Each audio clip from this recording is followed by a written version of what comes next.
We know that volume plays an important role in the muscle growth process. However, should we train all muscles with the same amount of volume, or should some muscles be trained with more volume than others? In this video, we will answer this question. First, we need to explain what exactly volume is. In the context of hypertrophy training, volume refers to the total number of sets performed per muscle group per week.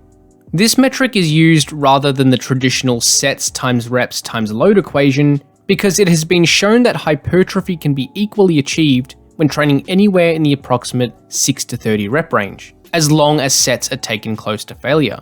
So within this range, it doesn't really matter exactly how many reps are performed or what load is used because it will result in similar hypertrophy outcomes regardless.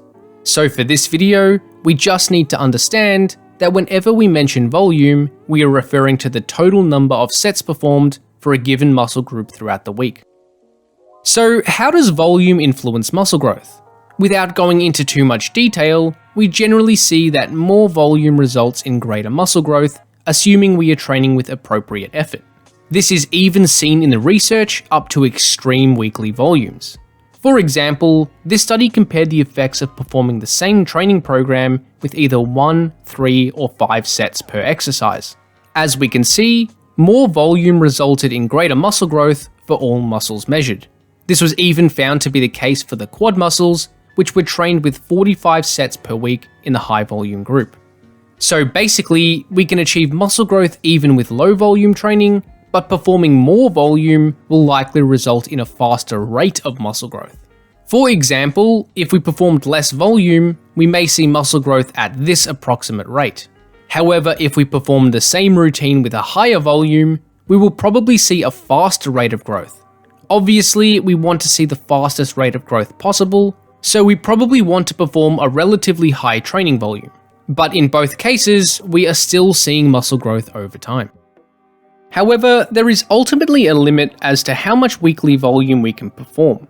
We cannot just infinitely increase volume over time because there are factors which will limit us. There are 3 primary factors which will limit how much volume we can perform at any given point in time. First is joint stress. There is only so much stress each joint can handle before it cannot recover from the workload. If we induce too much stress, it will result in joint pain or irritation over time, which means we may have to back off the volume. This volume threshold will be different for each joint, depending on the exercises we implement, and will vary from person to person. However, it should just be understood that each joint has a limit as to how much stress it can handle, and this will ultimately limit our volume to some extent. Second is systemic fatigue. This is not a very well-defined term, but it can generally be described as central fatigue of the entire organism, which affects all systems. All forms of stress contribute to systemic fatigue, including both mental and physical stress, with resistance training being a form of stress. Similar to the previous discussion on joint stress, there is a limit as to how much stress we can handle before we breach our systemic capacity. This means we can only do so much volume before our systemic capacity is breached, resulting in an increased risk of illness, decreases in lifting performance, poor sleep, lethargy, and other negative effects.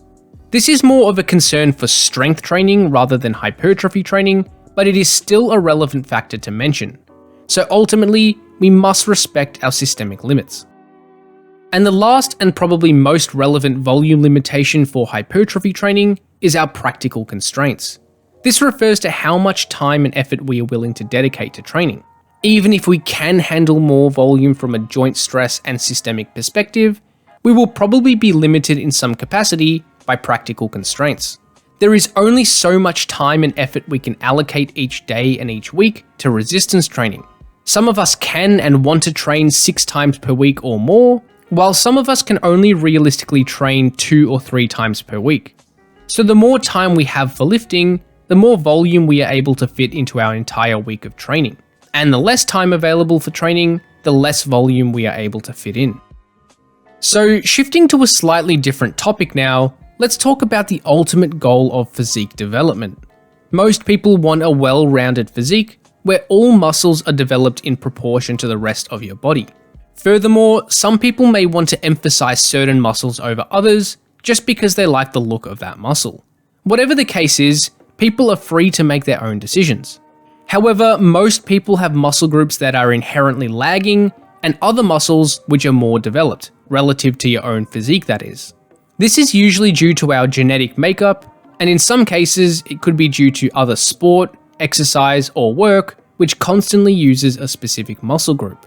So the reality is that the vast majority of people don't have their ideal physique proportions. Rather, each of us have certain muscles we want to emphasize more than others, and other muscles which we may want to still grow, but they aren't the priority at the current point in time. This has implications for how much volume we perform for each muscle group. As we mentioned, more volume will result in a faster rate of muscle growth, while less volume will result in a slower rate of growth. Ideally, we would be able to perform really high volumes for all muscles, but unfortunately, we have limitations as to how much volume we can tolerate each week, as we previously discussed. So rather than trying to maximize muscle growth of all muscles simultaneously, we can strategically distribute our volume between muscle groups based on which muscles we want to emphasize over others. This is a term I like to call volume allocation. We can perform more volume for the muscles which are lagging compared to the rest of our physique, and less volume for the muscles which are already more developed relative to the rest of our physique. This will result in a faster rate of growth for the muscles trained with more volume, and slower growth for the muscles trained with less volume. This will allow the lagging muscles to catch up to the rest of the body, while the more developed muscles grow at a slower rate, so that we end up with a more well-rounded physique over time. Then, this volume allocation can differ over time, based on which muscles are more or less developed for your own personal preferences. To demonstrate this idea of volume allocation, let's look at a few examples. First, let's say this trainee wants to particularly emphasize the biceps and calves since they are lagging muscle groups. They also want to continue to develop the chest, back, triceps, and quads in an effective manner. However, the glutes and hamstrings aren't much of a concern for this lifter, maybe because they are already well developed in those muscles, or maybe because they just don't really care too much about the aesthetics of them. So for this individual, a training program may look something like this. As we can see, we have a simple full body split training all muscles 4 times per week. In this program, the biceps and calves are trained with the highest weekly volume by prescribing 5 sets in each session. The chest, back, triceps, and quads are trained with 3 sets each per session, and the glutes and hamstrings are only trained with 1 to 2 sets per session. So if we look at the total weekly volume of each muscle group, we can see that the biceps and calves are trained with the highest volume of 20 sets, the chest, back, triceps, and quads are trained with 12 sets per week, and the glutes and hamstrings have the lowest volume of 4 and 8 sets respectively. So this training routine will allow the biceps and calves to grow at the fastest rate, the chest, back, triceps, and quads to grow at a moderate rate, and the glutes and hamstrings to grow at a very slow rate, or maybe even just be maintained in size over time. This reflects the physique goals of this trainee. Let's now go through another example where this trainee has different training goals, more common for female lifters. This trainee wants to specifically emphasize the glutes, hamstrings, and quads, with the rest of the body being less of a concern. For this individual, a training program may look something like this. As we can see, we have the same full body training split, although the volume allocation is much different. In this program, the glutes, hamstrings, and quads are trained with 5 sets each per session, while all other muscle groups are trained with only 2 sets per session. So this routine trains the glutes, hamstrings, and quads with 20 weekly sets, and all other muscles with 8 sets per week. So this program will allow the glutes, hamstrings, and quads to grow at the fastest rate, while the rest of the body grows at a much slower rate over time. This once again reflects the specific training goals of this individual. So to summarize this video, let's establish some practical recommendations.